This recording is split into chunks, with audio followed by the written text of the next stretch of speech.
Let me ask you about a couple of specific substances. So the ones on the list have incomprehensible names that people like me don't know what they mean, don't know what they'd be used for, don't have any idea where I would get them. But there are a few that have been in the news lately that are much more commonplace and indeed that are legal. So if we can talk about marijuana, there was the Sha'Carri Richardson case, legal in Oregon. She wasn't an abuser. She used it one time, at least the one time that was in that story. But what is your view on that? And is that something that WADA is going to take another look at? This particular substance has been on discussion for many, many years. And it's a very tricky one. First of all, we can start from the illegal part of it. I mean, it's legal in some part of the world. It's very illegal in some other part of the world. If you go to Japan, we're just coming back out of the Tokyo Games, marijuana is a criminal offense. You cannot assume that the perception of the substance is going to be the same all around the world, just to put things into perspective a little bit. But for us,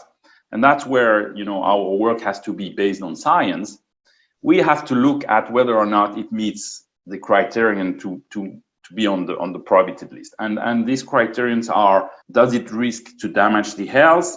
Is it contrary to the spirit of sport? Or does it enhance performance? If it meets two of the three criterion, it makes its way into the list. And for marijuana, we have a lot of experts, and some of the most prominent ones are in the US actually, who are pretty adamant that there is a health effect from the consumption of marijuana. It's not an innocent substance. It was for many years discussed whether it should be on the list, out of the list.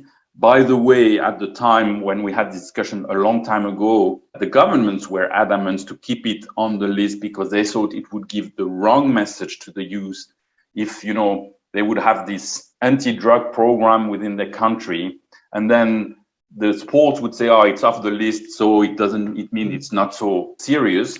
And then how do you reconcile the national policy with the message from sports?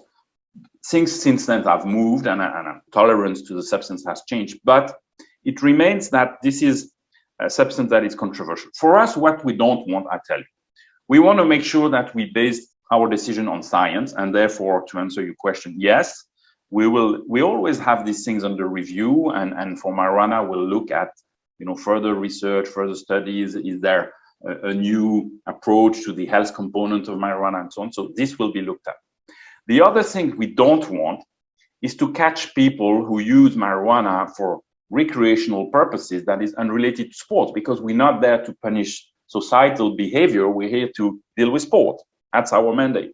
We have already changed the rule on marijuana some years ago to raise the threshold of detection. And I'm going to explain that. When the lab do an analysis, we tell them at which level or from which level on they need to report they have found the substance. So for marijuana, we lift the threshold quite high.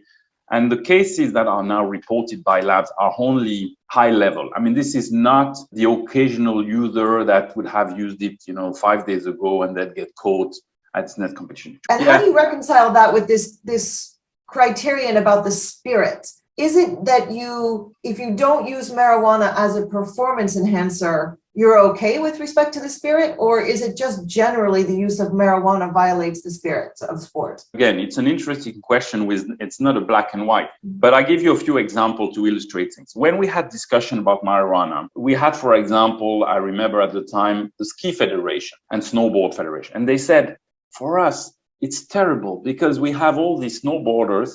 They come down the slope, and the first thing they do when they arrive down there, they start, smoking marijuana. And what message does it give to the youth? We think it's terrible for the image of the sport. On top of that, the heavy use, and that's where we go to the threshold, there's a health component, which also make it there. And to finish with that, in some sports, not all sports, but in some sports, there's a performance enhancement.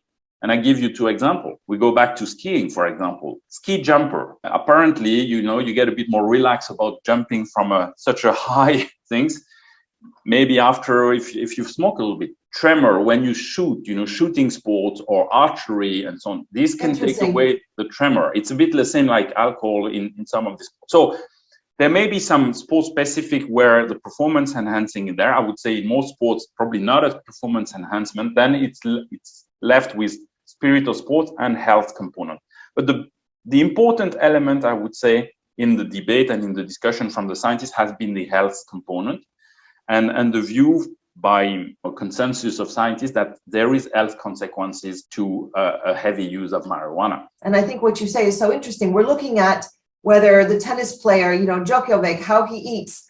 We're looking at whether or not football players are willing to get a COVID vaccine. So I think the spirit of the sport and certainly the impact is really interesting. Let me just ask you about one last substance that I saw on your website, that caffeine is being monitored. And I find that fascinating because caffeine at extreme levels, one could imagine, could have an impact. However, caffeine is in everything from protein bars to just the average soft drink. So yeah. What is your thinking about caffeine? Caffeine actually was on the list for a period of time in the past. And I didn't know that. Yeah, and was taken off the list. And obviously, there's one reason for that, and I'll tell you. I mean, first of all, we're not talking about having 5 espresso before going on the race, okay? Because that's not the level we're talking about. Caffeine was taken in pills by those who were doing it, okay. and therefore had much higher levels. The reason it was taken off the list actually was that because at a certain level, it becomes counterproductive in terms of how it helps you. It's a stimulant, that's clear, but it has also a lot of side effects, which we don't think, would benefit an athlete. And there are much better stimulants in terms of enhancing your performance than taking caffeine. But we still want to see, and that's why we have this monitoring list. Our monitoring list is actually not something which is reported by the labs with name of athletes, so we don't know who does what. It's completely anonymous. But we want to make sure we don't miss a trend that suddenly would start. And if we suddenly see something, we want to try to understand what's going on. And it's happened with many different substances, because suddenly in one sport, you would see a big use of a substance. And so we need to be always alert and try to understand. Caffeine is there to monitor. It could be one thing that is being done in doping cases is that substances are not used in isolation. They're used in combination with others. So what we are monitoring too is that is caffeine suddenly would start being used with something else, which could bring an interesting cocktail, and that would be different. So that's the kind of thing we are monitoring. But it's not our biggest worry, I would say. But I really think it's fascinating what you're saying about trends. Because particularly in today's world with social media, trends spread not just across a particular sport, but again, to high school students, to children. Everybody has access to social media and people hear of things. And I mean, we saw that, for example, even with COVID, where there's, somebody decides there's some crazy remedy that is absolutely not science-based. Yeah. And all of a sudden, very significant numbers of people are actually not just curiously reading about it, but they're actually taking it. So I think particularly in today's world, your emphasis on trends is really interesting. The supplement industry is a huge business. A lot of these supplements probably doesn't bring much to the individual who takes it, but it's the impression that it's going to do good or it's going to help you and so on. And a lot of trends comes from, you should use this supplement because it's going to help you doing this or doing that.